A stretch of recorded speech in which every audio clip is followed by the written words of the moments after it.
Kanina. Tapos kapag parungan, kung paruan daron, kung umandar, pag dugay-dugay na, wala na umandar.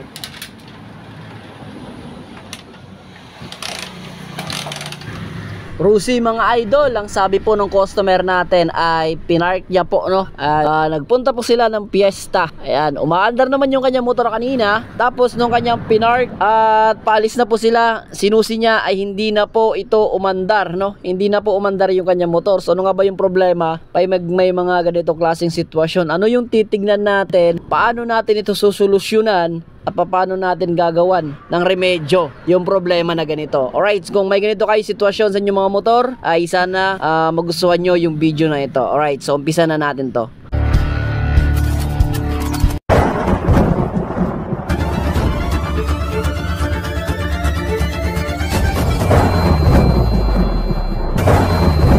So yun, no?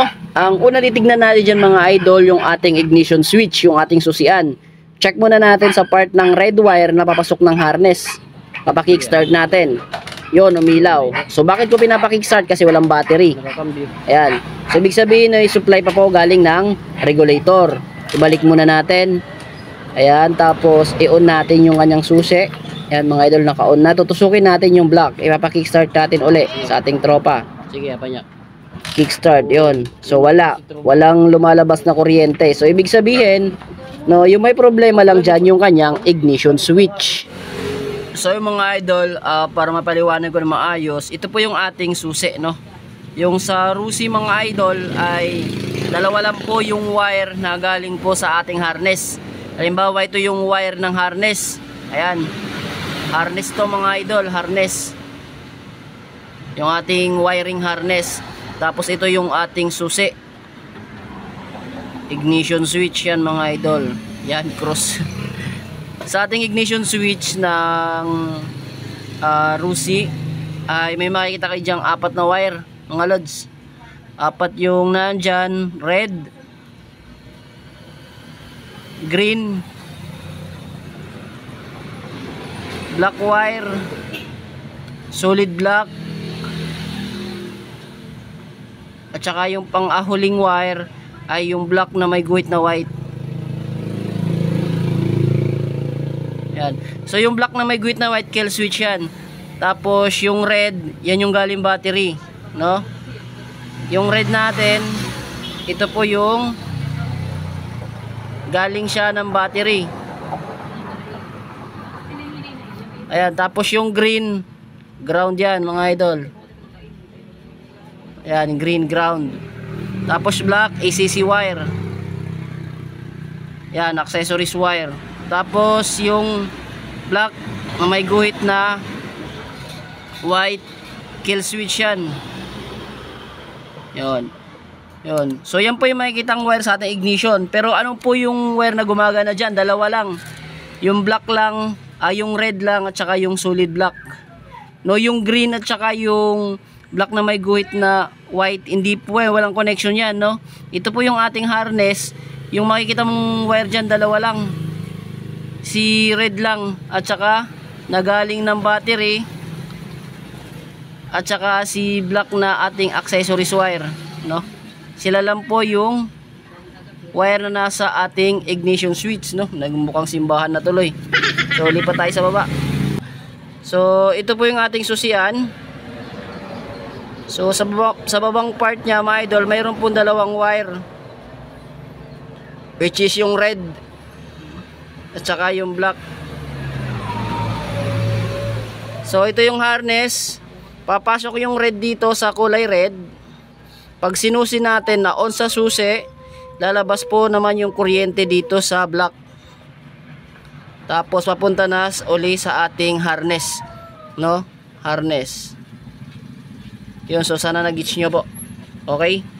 So ang nangyari dito, pag sususi niya, wala nang connection na tumatawid dito.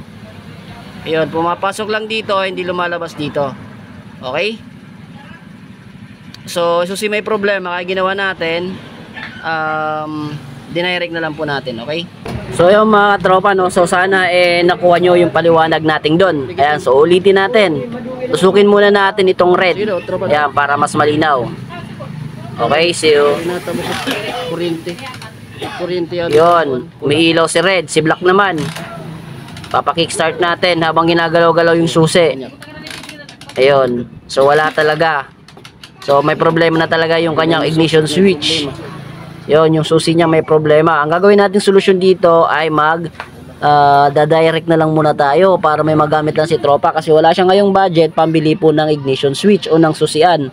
Kaya ang gagawin natin ay magdudugtong po tayo ng wire. Yun po yung gagamitin nating pinakasusi, no? Yung kulay red at saka yung kulay black na papasok po dun sa ating susian ay puputulin natin yon at dudugtungan natin ng wire. Ayan. So babalatan natin yan. Itong linya na to papasok to ng susian, no, papasok ng ating ignition switch. So ang gagawin natin dito ay babalatan muna natin itong kulay black, no. Ipapakita lang natin sa customer na yun talaga yung problema, no. At bago tayo magputol, bago tayo magdugtong ng wire, no, ay papakita muna natin sa customer na ito yung sanhi kung bakit hindi po umaandar yung kanyang motor, no. So yung ginagawa ko dyan ay binabalatan ko po dyan yung kulay black at saka yung kulay red, no. Temporary, pagkakabit ko muna sila, no, ire-recta ko, tawag direct, no, wala nang ignition switch. Ayan, so binabalatan ko dyan si red at ipupulupot ko po silang dalawa. Ayan, so napapansin nyo, pinupulupot ko na yan mga idol. Okay, ayan o.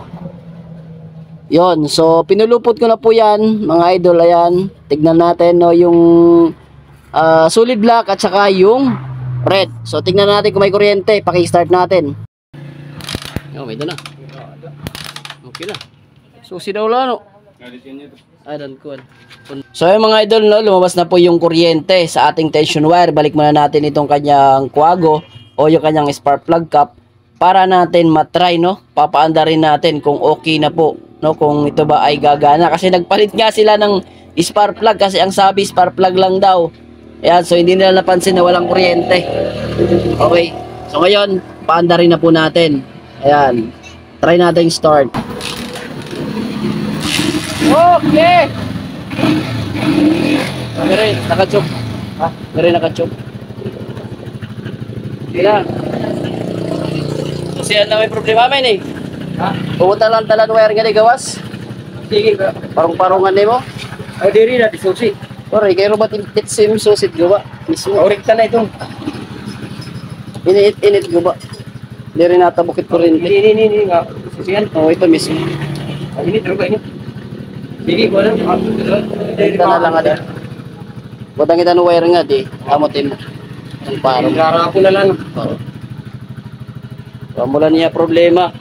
Mission. So yun mga idol, no, nasolusyonan natin yung problema ng ating katropa sa kanya motor, no, na bigla na lang pong namatay habang siya ay nasa piyesta. So pag may mga itong klase kayong sitwasyon ng motor ay wag po kayong mataranta, wag kayong mabahala. Ayan, hanggat meron kayong test light o kung gusto nyong sundan po yung video na ginawa natin, pwede nyo tingnan po yung neutral indicator, no, habang kini-kickstart ninyo. Pag umiilaw po yan, ibig sabihin may connection po yung ating ignition switch dito, no. Ayan, pero pag hindi yan umiilaw habang kini-kickstart natin, so ibig sabihin hindi tumatawid po yung positive doon sa accessories wire. So yung naging problema dito kasi hindi po tumatawid yung positive sa accessories wire mga idol. Ayan, so sana sa video na ito na ginawa natin mga tropa ay minoko yung tips at kalaman kung paano solusyonan yung mga ganitong klaseng sitwasyon o yung mga ganitong klaseng problema sa ating mga motor. Ayan, so kung nagustuhan nyo ay baka pwede naman pa-share na ating video mga idol para mas marami pa tayong matulungan at makapag-share po tayo ng good vibes. Ayan, maraming salamat po sa inyong lahat mga tropa. Hanggang sa nating video. Ingat!